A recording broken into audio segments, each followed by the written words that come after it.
잔금 해제 시간입니다. 양지수 빨간불을 켜고 있습니다만 그렇게 강하게 올라가지 못하고 있습니다. 코스피 0.2, 코스닥은 0.04%. 상대 강도가 더 강했던 코스닥 쪽보다 오늘은 코스피가 비교적 더 선전하고 있습니다. 시장의 내용들 들여다보면서 특징주에 대한 전략까지 풀어볼게요. 오늘 사영관 차장과 함께합니다. 어서 오세요. 네, 안녕하세요. 네, 안녕하십니까.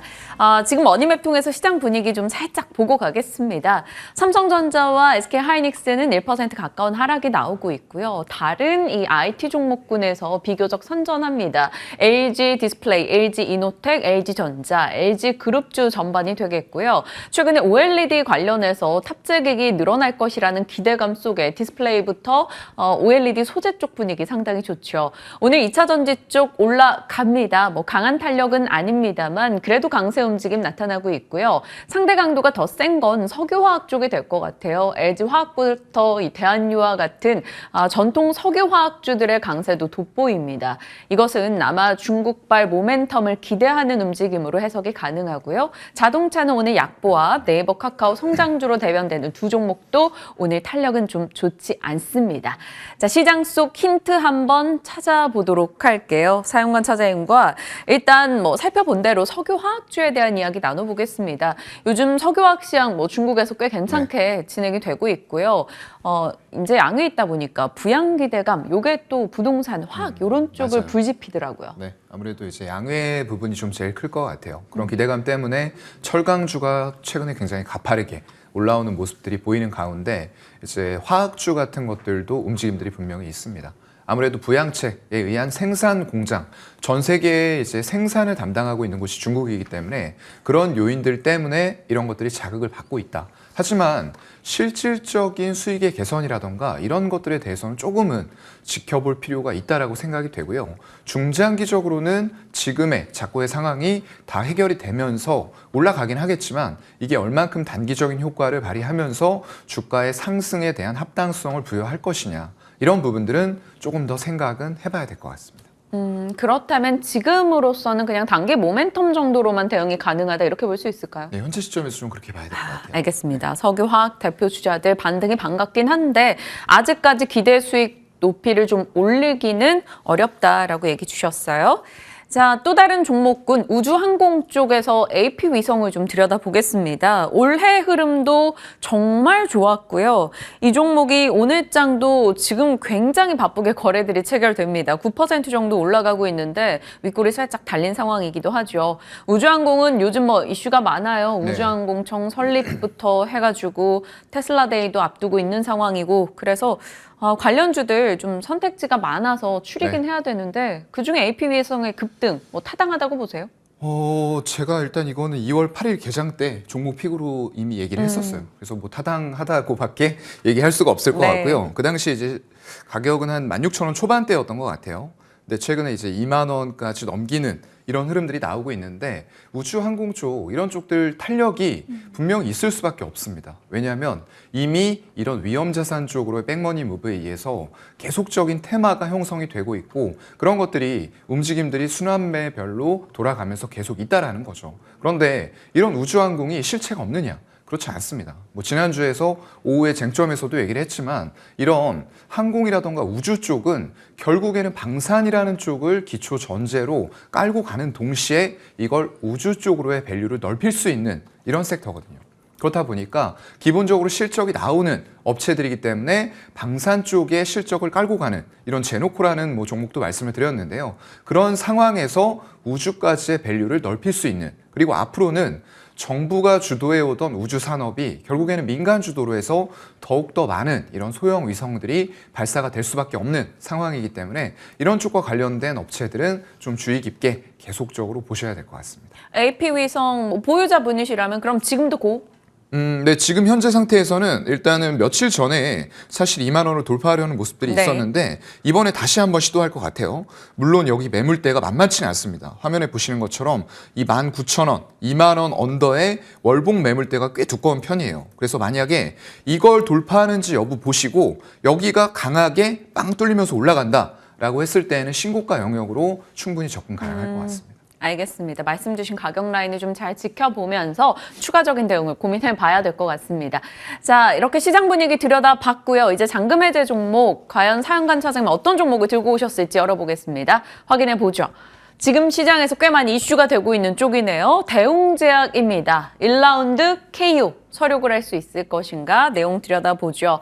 첫 번째 포인트입니다. 국가대표. 지금 보톡스 쪽으로 이슈가 좀 크게 되고 있는 상황인데 네. 이 국가대표가 지금 대웅제약에 어울리는 타이틀입니까? 네, 지금 분명히 가지고 있는 제품이 있어요. 어떤 네. 거요? 여기 뭐 대웅제약 하시면 누구나 다 아실 거예요.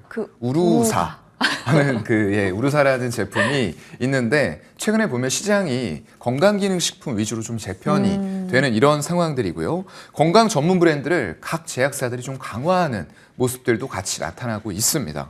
병원 채널용의 브랜드 런칭이라던가 이런 쪽으로 인해서 매출이 점차적으로 증가하고 있는 분야고요. 글로벌 블록버스터 신약의 개발과 임상, 이런 다국적 허가, 개발도 같이 가속화가 되고 있어요. 그래서 어느 한 분야만 해서는 지금은 안 된다라는 인식들을 다 가지고 있는 것 같고요. 콜라보레이션에 기반한 전략적인 제휴라던가 투자 유치 이런 쪽들로 다 이어지고 있는 가운데에서 대웅제약은 굉장히 오랜 기간 동안 꾸준히 이런 우루사라는 제품을 바탕으로 해서 캐시카우를 잘 일으키고 있다. 그 외에도 알비스라던가 임팩타민, 넥시움 같은 쪽들도 매출에 잘 기여를 해주고 있는 그런 상황입니다. 임팩타민, 그러네요. 좀 굵직한 약품들 많이 보유하고 있는데 네. 지금은 사실 대웅제약이 온통 이 이슈에 가려져 있습니다. 이거 짚고 가야겠죠. 두 번째 포인트, 패소.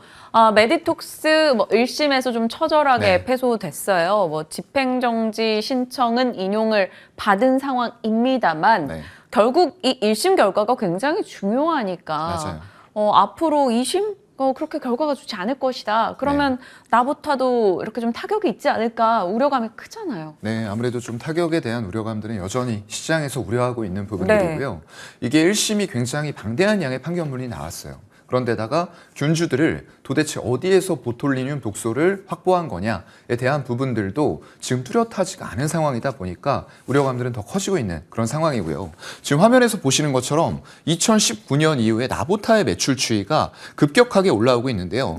국내 쪽은 살포시 지금 정체되는 모습들이 나타나는 가운데 에볼루스가 맞아요. 네. 이렇게 연두색으로 살짝 보이는 에볼루스향 매출이 급격하게 늘어나고 있는 부분들과 더불어서 기타 지역에 대한 수출들도 같이 증가가 되고 있어요. 그래서 우리는 이런 부분을 결국 봐야 될 것 같은데요. 아까 말씀드린 우루사 굉장히 캐시카우 역할을 잘해주고 있는 건 맞아요. 그런데 작년 3분기 기점으로 해서 이 우루사의 매출을 나보타가 단일 제품으로 뛰어넘었습니다. 그만큼 나보타가 이제는 대웅제약에게는 없어서 안 될 존재가 되어버린 상황인데 여기에서 이제 질질 끌어오던 민사 소송에서 결국은 패소했다라는 뉴스가 나오게 된 거예요. 네. 그래서 결국은 여기에서도 좀 세분화해서 봐야 될 것 같아요. 물론 국내라던가 이런 쪽에서는 전면적으로 완제품이나 반제품 전부 다 이거 회수, 만들어진 건 회수하고 나머진 폐기해라. 이런 식으로 하고 향후에도 생산이 안 된다라는 게 민사소송의 1심 판결 좀 핵심 쟁점이었어요. 그런데 우리가 봐야 될 것은 아까 말씀드렸던 이 표에서 보신 것처럼 국내 매출이 좀 정체가 돼 있는 가운데 미국향, 에볼루스향 이런 쪽들은 여전히 지금 합의가 이미 끝난 상황이에요. 아까 말씀드렸던 메디톡스와 이미 이런 합의들을 끝내고 금액을 준 이후에 미국에는 매출 영향이 없다라는 거죠. 네. 근데 이제 문제가 되는 것들은 뭐 중국이라던가 기타 지역 같은 쪽에서도 이런 민사소송 판결이 나왔는데 그런 위험을 무릅쓰고 그런 중국의 파트너사들에서 이런 제품들을 가져갈 것이냐. 이런 것들은 이제 우리가 리스크 요인으로 보는 게 맞을 것 같고요. 다만 성장의 중심에 있는 미국향 매출은 여전히 견조하게 성장을 할 것이다. 그래서 지금의 주가 수준이 앞으로 나갈 미국향 매출들이라던가 나보타의 성장 그리고 밑 저변에 깔려있는 우루사라던가 임팩타민 같은 것들의 꾸준한 판매임에도 불구하고 주가가 너무 과도하게 빠진 것은 아닌가라는 부분은 분명히 생각해 볼 필요는 있을 것 같습니다. 만약에 미국 나보타 쪽이 정말 앞으로도 계속해서 매출 타격이 없는 게 확실시 된다면 분명히 많이 빠졌다라고 모두가 공감할 수 있을 거예요. 네. 그런데 저처럼 좀 걱정이 많은 사람들은 감염병 예방법도 변수로 남아있는 맞아요. 상황이기도 하고 그렇다면 그 이후에 말씀 주신 미국과 에볼루스와 뭐 메디톡스가 합의를 했다던 그 시절에 대웅제약은 그 합의에선 빠져 있었기 때문에 이게 또 어떤 변수가 될지 모르고 이러니까 굳이 지금 리스크를 져야 될까 싶더라고요. 네, 맞아요. 그런 부분은 분명히 있는 건 사실입니다. 근데 그럼에도 불구하고 일단은 주가가 굉장히 저는 좀 매력적인 구간까지 내려왔다라고 좀 생각이 되는 그런 구간이에요. 지금 뭐 대웅도 마찬가지고 대웅제약도 마찬가지지만 전부 다 지금 120월선까지 주가가 내려왔어요. 그런 상황이다 보니까 여기에서 이제 지금 현재 상황에서 주가가 어디로 움직일지가 굉장히 중요한 포인트가 될 것 같고요.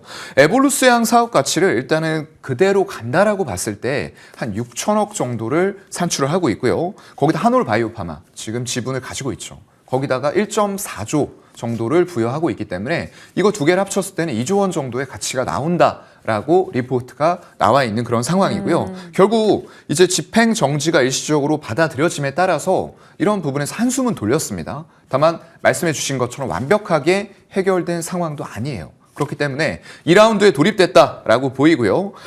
그래서 이런 상황에서는 일단은 우리는 조금 접근을 하는 게 맞는 자리다라고 생각을 하고요. 지난 2020년이나 20년에 한 두 번 정도 갔었던 자리인 것 같아요. 이 120월선 자리까지 하락한 상황에서 현재가 부근 매수는 좀 유효하다라고 판단을 하고요. 만약에 이런 이슈들이 정확하게 해결이 안 되면서 만약 하향 돌파를 아래쪽으로 간다. 라고 했을 때는 10에서 15% 수준에서 손절하시되 목표가는 일단은 한 17만 5천 원 정도 매물대 상단까지는 가져가 보는 전략으로 대응을 하도록 하겠습니다. 대웅제약에 대해서는 의견들이 굉장히 분분합니다. 하지만 사용관 차장님께서는 지금 일단 낙폭 과대 쪽에 좀 더 포인트를 맞춰주셨어요. 앞으로 추가적인 봐야 되는 변수들도 언급은 주셨으니까요. 손절 라인과 목표가 한 번 더 확인해 보시고 흐름 짚어보시길 바랍니다. 자, 첫 번째 종목은 논란이 됐던 대웅제약이었고요. 두 번째 종목 곧장 열어보겠습니다. 이번에는 지금의 조금 산업 트렌드와 맞물린 종목이 있네요. 폴더블 쪽. 에스코넥 포인트 잡아가겠습니다. 일단 지금 폴더블 관련해서 이 삼성 제품에 들어가는 금속 부품사로 알고 있는데 맞아요. 정확히 어떤 부품일까요? 폴더블이라면 아무래도 이제 중요한 게 접히는 그쵸. 거예요. 힌지 쪽. 그래서 예전에는 작년만 해도 KH 바텍이라는 회사가 외장 힌지 그러니까 외부를 접는 거였고요. 내부를 접는 건 이제 파인 쪽이었죠. 그렇기 때문에 이런 쪽에서 특별히 에스코넥이 부각을 크게 받지는 못했었어요. 네. 그런데 이게 이원화가 되면서 결국엔 KH 바텍의 점유율이 올해에는 74%까지 떨어질 것으로 전망이 되고 있어요.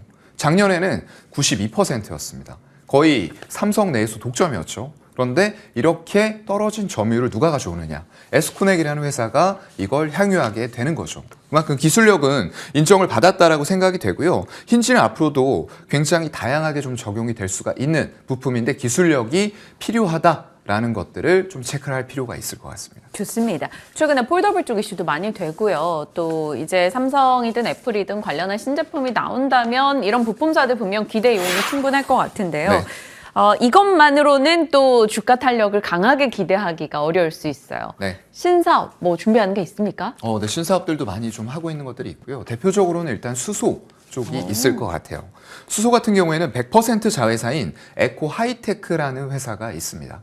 이쪽에서 RCU 플라즈마 탄소 전환 기술을 가지고 있는데 그걸 활용해서 음식물 쓰레기 처리장에서 발생되는 이산화탄소 처리 설비를 구축하는 이런 레퍼런스를 좀 가지고 있는 그런 상황이고요. 결국에는 수소와 일산화탄소를 분리하는 실증 사업에 2019년도에 성공을 했습니다. 그래서 이런 것들을 바탕으로 해서 결국에는 이산화탄소의 저감 장치 이런 쪽들과 이산화탄소 메탄을 원료로 한 태양열 에너지를 활용하는 수소 생산 이런 쪽들이 향후에 이제 신재생 에너지 쪽에서의 투자 포인트가 될 수가 있을 것 같고요. 거기다 또 하나는 2차 전지 쪽이에요. 굉장히 좀 중요한 분야가 될 것 같은데요.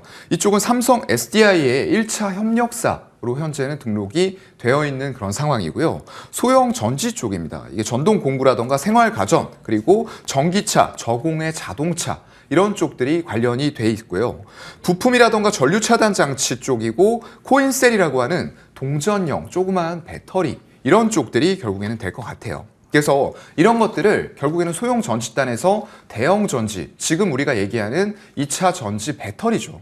이런 쪽으로 넓혀갈 수 있는지는 조금 더 체크가 필요할 것 같다라는 말씀도 같이 드리고요. 거기다 근거리 감시 체계인 뭐 드론 관제용 레이더 이런 쪽들도 신사업으로 하고 있는 가운데 또 하나가 이제 화두가 되고 있는 VR, MR, XR 이런 기기 쪽들이 될 것 같아요. 아무래도 삼성전자에 예전에 VR 쪽에 기어라는 제품이 있었어요. 지금은 안 나오지만 최근에 삼성전자가 뭐 발표했죠? 구글, 퀄컴과 함께 XR 동맹을 또 발표를 했어요. 그렇기 때문에 이 시장은 무조건 고합니다. 근데 이게 시점이 언제가 되느냐의 문제고요. 에스코넥 같은 경우에는 VR 쪽으로도 삼성전자에 이런 금속 부품을 납품한 이력을 가지고 있다라는 부분들이 이렇게 향후의 신사업들을 한 3-4가지 정도로 요약을 할 수가 있을 것 같습니다. 폴더블과 그리고 수소, 여기에 VR, 2차 전지, 다양한 사업 카테고리를 좀 확보하고 있는 에스코텍입니다. 작년에 빈살만 왕세자 왔을 때 그때 수소 사업이 좀 부각받으면서 단기 급등을 하는 흐름도 있었는데 네. 생각해보니 그게 또 이 업체의 신사업이기도 했네요. 작년 3분기 흑자 전환 얘기가 좀 이슈가 됐었잖아요. 맞아요. 일단은 지금 3년간, 연간으로 봤을 때는 19년, 20년, 21년, 3년 동안 굉장히 큰 영업 적자를 냈어요. 147억, 276억, 그리고 21년도에는 90억의 영업 적자가 났었는데요. 이게 작년에 드디어 영업이익의 흑자 전환이 있었습니다. 60억 흑자 전환을 했고요. 물론 평년 잘 나가던 때 대비해서는 여전히 부족해요. 거의 한 180억에서 200억을 연간으로 냈기 때문에 이런 관점에서 일단 금속, 가공 쪽 관련된 힌지를 바탕으로 해서 이 폴더블 폰은 계속 많이 팔릴 겁니다. 네. 프리미엄 폰에서 다른 폼 팩터들의 영향들이 커지면서 계속 많이 팔릴 텐데 그만큼 점유율을 늘려나가기 때문에 매출과 영업이익은 분명히 커질 수 있다라고 봐요. 근데 여기에서 이제 추가적으로 밸류를 상향하면서 올라가기 위해서는 아까 말씀드렸던 신사업들도 동시에 잘 되는 모습들이 나타나야 된다라고 생각을 하고요. 그런 초입에 서 있는 기업이다라는 생각이 드는데 일단 주가는 굉장히 힘을 못 쓰고 있는 그런 상황이에요. 현재 이 지금 화면을 보시게 되면은 월봉이에요. 월봉상으로 봤을 때 한 800원 초반대 정도는 거의 주가의 바닥이라고 생각이 되는데 여기에서 올라온다고 해도 아직까지는 크게 움직임이 없는 그런 상황입니다. 그래서 지금 1,100원까지 올라온 상황에서 우리는 한 1,000원 정도까지 열어놓고 분할 매수 가능할 것 같고요. 역시나 손절가는 본인의 매수 평단 대비해서 10에서 15% 선에서 손절 처리하시면 될 것 같고요. 목표가는 1차적으로는 월봉 매물대 상단인 1,400원 정도 잡아보고 2차는 신사업이 조금 더 활성화가 빠르게 된다라는 전제하에 1,600원까지 보도록 하겠습니다. 네. 에스코넥 투자 아이디어 짚어봤습니다. 하고 있는 사업부 내용들 그리고 주가 자리까지 살펴주셨고요. 일단 목표 주가까지 1차, 2차 각각 나눠주셨으니까요. 대응하기 좀 편하게 지켜보시길 바랍니다.